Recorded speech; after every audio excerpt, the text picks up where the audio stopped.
from the land of promise, Mindanao. And he is a converted Catholic. Sa una, naa siya sa pamilya sa mga pinangga na itong mga igsuon sa non-Catholic group. He is born not a Catholic, but by the grace of God, kauban na siya nato karon. Usa na siya ka debater, usa na siya ka Catholic faith defender sa atong simbahang Katoliko. And I'm sure nga very excited and very inspiring ang iyang mga mensahe karon. So nito maglahay, I'm sure he is now here already. So this time, ladies and gentlemen, brother and sisters in Christ, atong tawgon o atong paminawon o sugaton nato sa masipang palakpakan our very own brother James Consensino. Let's give him a round of applause, please. Brother James? Yes, tara. Medyo suwa, bro. Sige. Daghang salamat, Brother Jimmy Rolyo Rata. Mga igsoon, pasensya lang og ingani kong tingog. Mangayo usa ako og kuan sa inyo ha. Paumanhin. Una ta magsugod, mangayo lang kog gamay nga oras kaninyo nga mohalat ta og isa ka pag-ampo alang sa kalag sa kong lula nga mipanaw karong gabion. In the name of the Father, the Son, the Holy Spirit. Amen. Eternal rest grant upon Lola Perla, O Lord, and may your perpetual light shine upon her.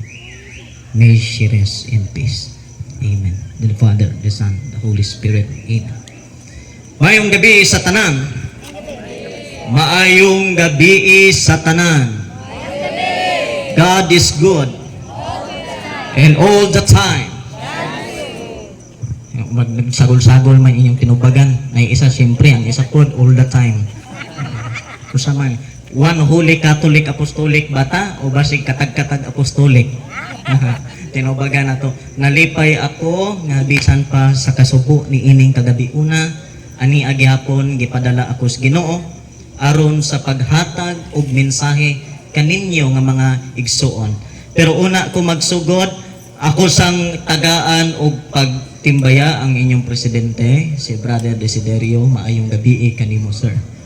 No, ug uban sa mga opisyales ninhi kay Brother Jimmy, kay na si Vice President External nato na si Brother Roland. So karon mga igsuon, happy anniversary. Happy 9th anniversary. Ngayon yung katapad. Happy 9th anniversary. Lingi mura mamug mga wa kabayad og utang ni. Lingi tanawang naon. Happy 9th anniversary. Ako po, nagselebrar ako sa akong pagka-CFD 10 years na. Isa ka dekada na, adtong Pebrero ra. So, I am already at least naana sa 10 years as a CFD. Nagsugod ko sa Dakpayan sa Davao. Mga 13 anyos ko nagsugod. Karon ayun na lang ninyo pangutan na pila akong edad. Sa akong kinabuhi, isip usa ka dili katolikong mga igsuon.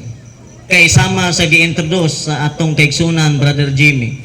Nagdako ako nga dili katoliko ang akong pamilya. Ang akong ginikanon nagamahan nagbuwag sa edad na kong 4 anyos. Unya, kay magbuwag man ang inahan o amahan, asa padulong, rescuer dayon ang lula. Unang dili, gid nako mabalibaran sa kong kagilingon ang kasubo. So, ang rescuer ni ana, ang lula. Ang akong lula, part-time nga pastora, kay naamon po siya kaugalingon nga propesyon. Ang akong mga auntie o mga uncle, tanan na sila mga pastor o pastora sa born again. So, kami, nagdako gyud mi. Ako, nagdako ko nga usa ka deboto nga protestante. Nag-aktibo isip nga protestante.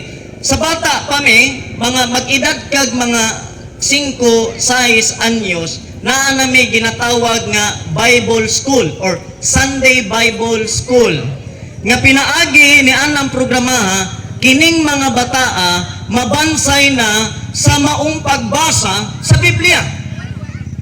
Muna, dili gyud nato ikatingala kung anong ang mga laing sekta nga mga igsuon nato, pag once nga mohatag sila og mga pamulong sa Dios, doon na gyoy mga bersikulo. Kaya nga naman, bata pa lang, gitrain na daan gyud nga mahimong usa ka magbabansay sa pagbasa sa Biblia. O dili ko ingon nga makakuha na kay naman atong isa ka speaker for Brother Paul Alima, usa ka converted from Jehovah's Witnesses. Na isayot pod nga lahi pod ang training sa Jehovah's Witnesses. Lahi pod ang training sa moa, pero usa lamang ang gibasihan mao ang Biblia. Karon nagdako ko sa 5, sa 8, 7, 8, 9, 10, 11, pagka 12, puro lang yun na Sunday Bible School. Every Sunday mag-attend og Bible School. Mao na ang mga protestante, ang atong mga igsuon nga mga dili katoliko, once nga mamulong sila, memorado ang mga bersikulo. Musultin sila John chapter 3 verse 16, "For God so loved the world that He gave His only begotten Son, that whosoever believes in Him shall not perish but have everlasting life." My dear brothers and sisters, John chapter 14 verse 6, "I am the way, the truth, and the life. No man comes unto the Father but by me." Kunya basahan dayon ka mga igsuon malakyas, ay ana to malakyas. So makita ninyo mga igsuon, bansay gyud sila sa Biblia. Ang Katoliko, lisod kaayo, dili man kumingong tanan, kay pag ang dili Katoliko mong kasturya, puro mga bersikulo ang manggawas sa ilang mga pamulo, sa ilang baba. Pero pag Katoliko ang imong kasturya, unsay nang gawas sa 647, 645, 649. Wala mag-memorize og bersikulo sa Biblia, pero nag-memorize sa kung unsay numero nga migawas sa lasto. Mapadalhon og Biblia, dili mo dala. Kay ang ingon sa uban, makabuang ang Biblia. Pero padalhag man o himas pa, kay manari man. Maulaw magdala og Biblia, pero madala og manok, di maulaw. It is a sad reality. Pero unsang pagkaunsaa man brad, nga nahimo mangkang usa ka Katoliko. At the age of 11, medyo ning rank up na ko gamay, ni sulong na dayon ko sa gitawag na mo na siyang SOL, School of Leaders, na 1 and 2. Diha sa School of Leaders, gitudloan nami unsaon pag-discipleship. Pag maghisgot ka discipleship, bot pasabot, mang-recruit ka og mga tao nga imong isipon, nga imong disipulo.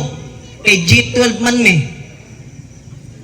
Networking man na, kuha kag 12 ka apostoles, unya imong 12 tudluan na pud nimo nga magkuha 12. Antos gatong 12, magkuha na pud 12 ngadto sa 12.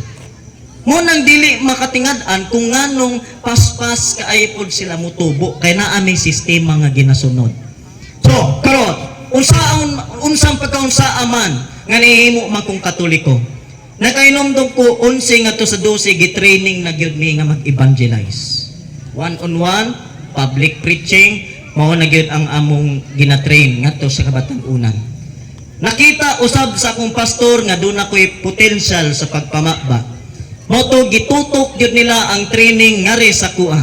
Gi-expose ngadto sa mga public preaching, gi-expose ngadto sa simbahan o sa discipleship.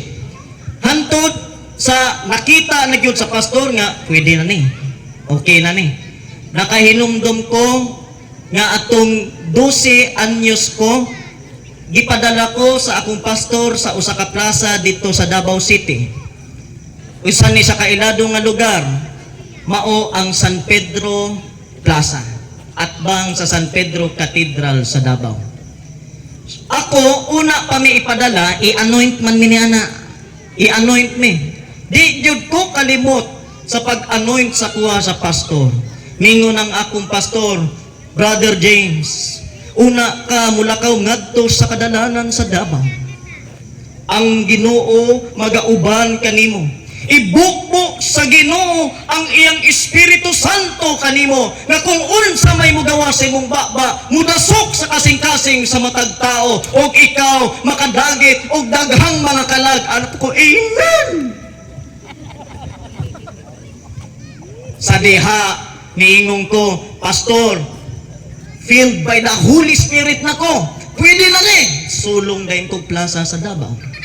Pag sulong na kog plaza sa Davao, wa na dayon ko'y duwa-duwa, singgit dayon ko, mga igsuon, pagbag-o na mo sa inyong kinabuhi, kay hapit na mo balik ang Ginoo. Nainangutana, brother, unsaon man na mo, pagbag-o sa mong kinabuhi, John chapter 3 verse 3, except a man be born again, he cannot enter into the kingdom of heaven. Anak sila, pag born again, juday ko, Brad. Tama ka, Brad, pag born again ka. O mahimo kang born again kung magbag-o ka sa imong kinabuhi. Sa diha, nga wa ko kabalo, nga dito sa plaza, ang mga naminaw dahil akong uban dito, mga CFD. Piti. Nga wa mo ko kabalo, unsa nang CFD, kaya akong tanaw sa Katoliko, way alamag sa Biblia. Kung nalagyan akong tanaw sa Katoliko, kay dili pa man gyud kay uso ang CFD. Kani ato unlike karon nga talamak na ang CFD, social media, sa park, sa inyong market preaching. Naay usa ka CFD dito nga ginganlan nga si John Juna. Mibarog siya ngadto sa plaza ug mitaas sa iyang mga kamot ug mingon, brother, pwede ba mangutana kay nagwali ka man sa pulong sa Dios? Ako pod kay akong pagtuo lagi naa ang Espiritu Santo nako. Ako, yes brother, walay problema. Mangutana ka, kay filled by the Holy Spirit ko. Sus kay pagpangutana, Mateo kapitulo 16, versikulo 18. Ikaw mo si Pedro, ug sa ibabaw ni ining bato, pagatukuron ko ang akong simbahan. Ug bisan gani ang danghaan sa kamatayon, dili makabungtod ni ini. Ang pangutana, unsang simbahan ang gitukod ni Kristo. Ako pod, nga wa ko kabalo sa itubag, nagatol ako sa ulo. Ito, no? Ang akong gibuhat ng luod ko, gitanggal nako ang kanang gamay nga speaker, akong gikuang Biblia, milakaw dayon ko, nilayas ko. Pero sa paglayas nako, nakapangutan nako nga, asa mo itong gingon ni Pastor nga Espiritu Santo mo uban ako, amo ko katubag. Sige, Espiritu Tunto to, ha? Pag adto nako sa kong pastor, may nangutana sa ko nga usa ka Katoliko, ningon siya, unsa day gitukod ni Kristo nga simbahan, sumala sa Mateo 16:18. Unsa to nga simbahan, pastor? Ningon ko, pastor, ha, Katoliko nangutana? Yes, pastor, Katoliko. Unsa man to nga simbahan, pastor? Usa sa man ka nagwali dito sa plaza. Ang ingon sa pastor nako ay nagbalik sa plaza kay mga demonyo ang tanan nga nadito. Titik ta ani mga demonyo na balitan na umangutana. Sa diha mga igsuon, wa mangyud ko nga usay tawag na nihunong. Ako manggod batasan gyud nako, kinahanglan gyud nako tubag sa akong pangutana. Gibali na akong pangutana. Sige pastor, butang na nato. Dili na ako mangutana unsa ning simbahan nga gitukod ni Kristo sa Mateo 16:18. Akong pangutana na lang ingon ani. Kining simbahan nga akong gipasakupan karon pastor, kinsay nagtukod ani? Mingon akong pastor, may akong pastor kay honesty is the best policy. Mingon akong pastor, ako patay na. Abi na kog si Kristo, pastor. Sa gisugo lang ko ni Kristo. Ay, gisugo day ka ni Kristo. Ang pangutana, kano sa mo nakita, pastor? Na. Nya kay ako nangita man gyud kog tubag mo tong nihawa ko sa born again. Ang akong gibuhat nihawa ko nga wa ko magsaba sa akong pamilya. Ni adto ko sa 70 Adventist. Nisulod ko sa Mormons. Nisulod ko sa Pentecostalism. Nisulod ko sa bisan unsang pundok nga akong isudlan. Dili lang gyud ko gusto mo sulod sa Katoliko kay ang Katoliko para nako mga nagsimba og Diyos. Mo nang no choice ko. Kaya halos gisudlan na nako ang tanan. Naay usa ka CFD nga miduol nako si Brother Eusebius Gondong, may he rest in peace. Nipahuway na. That was 2013 I think. Miduol siya nako og miingon, brother, dunay convention sa CFD sa Davao. Dunay usa ka speaker, usa ka converted. Ha? Ako, usa na to?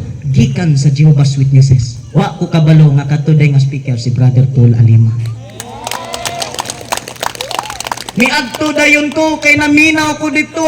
Sa pagpaminaw sa talk ni Brother Paul, mo nang dili ko katuong nga kaubal ang dating gipaminaw nako sa conversion. Naananon sa ko tubang karon mo napoy naminaw sa kong conversion. Salamat og dalaygon sa Dios. That was 2013, dili gyud ko mutuo nga pastor siya.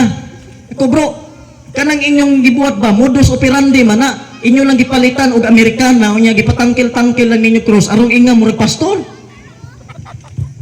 Kay wala gyud ko, wala pa nako nadungog sa tibok na kong kinabuhi nga dunay mi convert sa Katoliko gikan sa Protestante.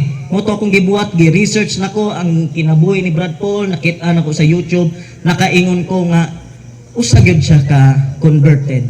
Akong gihinaykan lang og storya tong mga uban nga mga kaubanan sa Jehovah's Witnesses, kaila ba mo ni tawana dunay usa nga nakakumpirma kaila.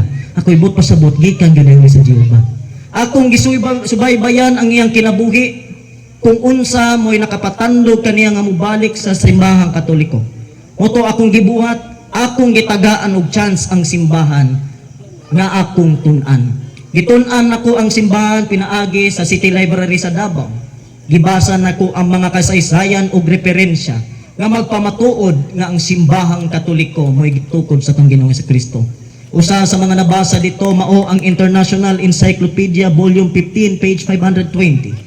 There are two equally valid definitions of the Catholic Church, both human and divine, same to its founder, Jesus Christ. So ang magtutukod sa maong simbahang Katoliko, mao ang atong Ginoong Kristo. O sa diya nga nabasa nako sa Biblia, Buhat kapitulo 7 bersikulo 48, ang Dios dili mopuyo sa balay nga tinukod lamang sa tao. O kining balaya mo'y giingon dito sa unang Timoteo kapitulo 3 bersikulo 15 nga ang balay sa Dios nga mao ang simbahan sa buhi nga Dios, ang haligi ug sukaranan sa kamatuoran. Biblia o referensya nagpamatud ng simbahang Katoliko mao ang gitukod sa tong Ginoong Kristo. Moto Pebrero 2, 2015 ako nagpabunyag dayon sa Katoliko. Timaya og dalaygon sa Dios. Apan ang problema na pud nako unsaon ako pagsulti sa akong pamilya. Nangulba ko nga nalipay. Nalipay ako tungod kay nagakos na nako ang simbahan. Apan naguol usab ako kung unsay dangatan nako ug mahibaw-an ni sa akong pamilya. Og wala gyud ko na sayo sa diha nga nahibaw-an sa akong pamilya nga nahimo na kong usang Katoliko, giputol ang akong allowance. Sa kay putol man ang allowance, di ko ka-eskwela. Undang ko sa akong pag-eskwela. O ang pinaka-worst, natanggal gid ko sa balay.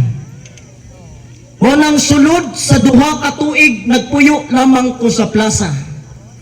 Muna, kung kinsa may kaabot ninyo sa kong naong dire atong nitamak ko dire after COVID, nakakita sa kong naong, magligbog sila, si FD ni Huldaper. Atong mga nakailara. No. Karon, nahitabo ni adto nainomdom nako nga naa ako sa plaza, matulog ra ko sa simento, akong himuong undan ang bakal nga pang-renovate sa plaza. Unya moagi ang akong mga kaubanan dito nga mga kauban ako sa dili pa ko Katoliko. Ilang makit-an akong kinabuhi imong sila. Tan-awa si Brad James. Kay tungod ni hawa sa pagkakatoliko, giparusahan na siya sa Dios. Mo nang naing-ana iyang kinabuhi. Pag muagi sila sa kuha nga magwali ko sa plaza, mukalitraglihan sila mga kamot. Unya i-review ko in Jesus name. Wa nagyud ni sila ba? Pero mingon ko sa ila, brother, wala ko giparusahan sa Dios. Gisuwayan ra ko sa Dios kung magpabilin ba ko niya sa hirap at ginhawa. Muna karon napulo ka tuig ng CFD. Lisod ang akong kahimtang kaniadto kay ang way of living nako is mamakal. Kinsa may mudawat og 14 anyo sa trabaho. Mamakal ra ko, mamonit ra ko buti, bakal, plastic. Akong ibaligya kana inig kabuntag, makakwarta lang ko 20, sulbad na ang akong duha ka adlaw. Kay tag 10 pesos ra man ang baso sa kanon, unya na may libre sabaw. Makakaon lang kog ikaw sa kaadlaw, okay na to. Bisan pag gi-operan nako sa among simbahan, balik dire kay tagaan ka namong scholarship program. tagaan ka na mo puyanan, tagaan ka na mo og allowance. Pero mingon ko, bisan pag ipatong-patong ninyo ang scholarship program, ipatong-patong ninyo ang allowance, ipatong-patong ninyo ang puyanan, dili gayud ka na makatupong sa kamatuoran nga akong nakita sa simbahan nga Katoliko nga si Kristo mo ay nagtukod niini. Muna ang nahitabo, mga igsoon, nagpabilin yun ko sa akong kalisod. Apan niampo ko, Lord, kung magpabilin man ko niini, na mamatay ko sa gutom niining klasa, di na lang ko magwali. Mamatay raman na gyapon ko. Unsaon ako pagwali sa imong pulong, sa imong doktrina, o sa pagdepensa sa simbahan, kung paksyon ako nimo sa gutom. Muna matingala ko, may pod kay naan may grupo sa Davao kay kanang mga natulog sa kalsada naman na sila asosasyon. Na sila asosasyon nga gitawag nga asay. Asay kaon tua. Dito ko nabuhi. Kung may mga pista sila ang akong mga schedules. Kay sila memorize na nila ang pista. Muna sila ang akong mga chief of staff. Moingon na sila, Brad, mayo man kamuwali ato ta dito sa kuan sa kapilya ato ra po ko dito nya mo pahayag-hayag na bersikulo nya mingon kaon na ka Brad wa pa baya Brad o dali Brad dali na mo wa na sulban na sulod sa duha ka tuig nahinumdum ko pagtulog nako sa plaza gikan ko nakigdebate atong mga ubang nga mga relihiyon naday usa ka pamilya nga nagsige nagsubaybay nako murgi naman manan ko ba. Kay naa na sila'y question, kinsa maning bataan ni nga maayo manulti. Unya, gisi-gisi og sanina. Yagit pagyod. Sa diya nga nahuman ang debate, natulog ko dito sa kilid, ila kong gipicturan, ila kong gipukaw.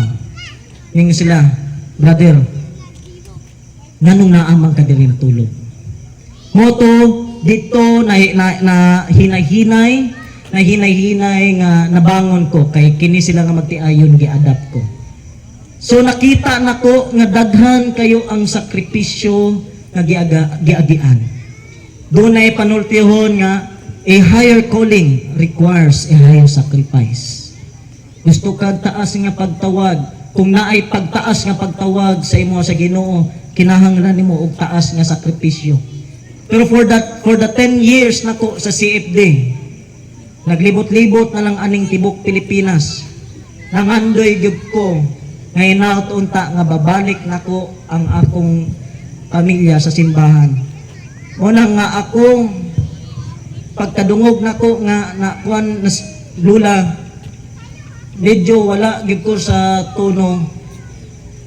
Kay tungod anak ko hangtod kanus-a pa man may magbungol. Magilty ko sa kong sarili nga sige kog Sangyaw, Luzon, Visayas, Mindanao. Bag-o ra ko dito last week sa Hong Kong. Pero sa akong kagalingong balay di ko katamak. Apan ningon ko Ginoo, dili baya ko ingon nga warrior gyud. Kay ang ingon sama pa sa kanta ni Gary Valenciano. Deep inside this armor, the warrior is a child. Munang sige ko pangayo og tabang sa Ginoo Lord. Bata pa ko Ginoo. Bag-o pa ko nag 22 anyos. Tabanga ko ni ining maong akong suliranin.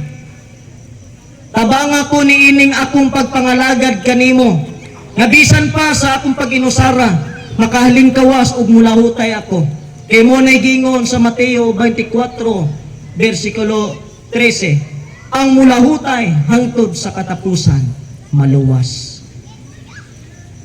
Muna mga igsoon, isip nga akong mga igsoon ng Katoliko, maglig-on kita, magbarog kita diya sa tong pagtuo, kay dili tanan nakadawat og ingon-ani nga pribilehiyo o grasya nga kung asa kita makapangalagad sa tinuod og buhi nga Dios.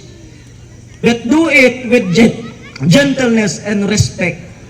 Mo nang gingon sa unang Pedro kapitulo 3 bersikulo 15. Pag-andam kamo sa pagtubag sa mga pangutana nga gustong magpakaysayod sa inyong pagtuo, apan buhata kini nga dunay pagrespeto. So kita sa inyong karong nga 9th anniversary sa Sungkulan chapter. I am very happy.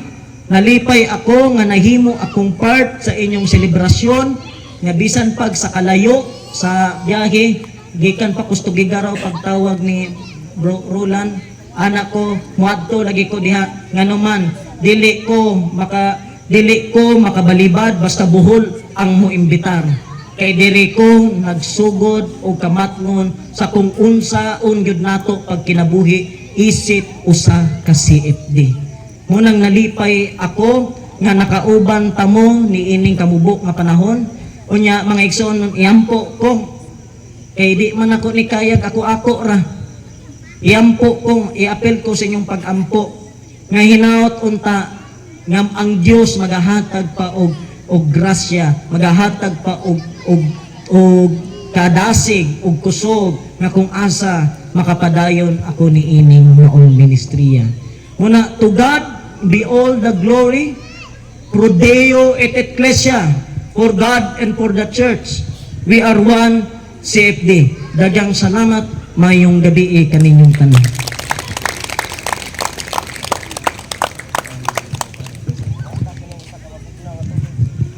Okay, so mga igsoon, so makausap pa, maukato si Brother James Consilsino. Ato siyang hatagan pag-usap og masipang palakpakan for such a very inspiring message and full of emotion and heartfelt nga mensahe para natong tanan nga ma-inspire ta. Just imagine mga igsoon sa iyang pangidaron nga maingon nato nga batan-on pero dili lalim ang mga kasinatian o kita nga mga hamtong daw layo kung ikumpara sa iyang mga naagian. Just, yes, condolence bro, condolence, our deepest condolences on behalf natong tanan dire, labi na sa Catholic Faith Defender Sungkulan Chapter.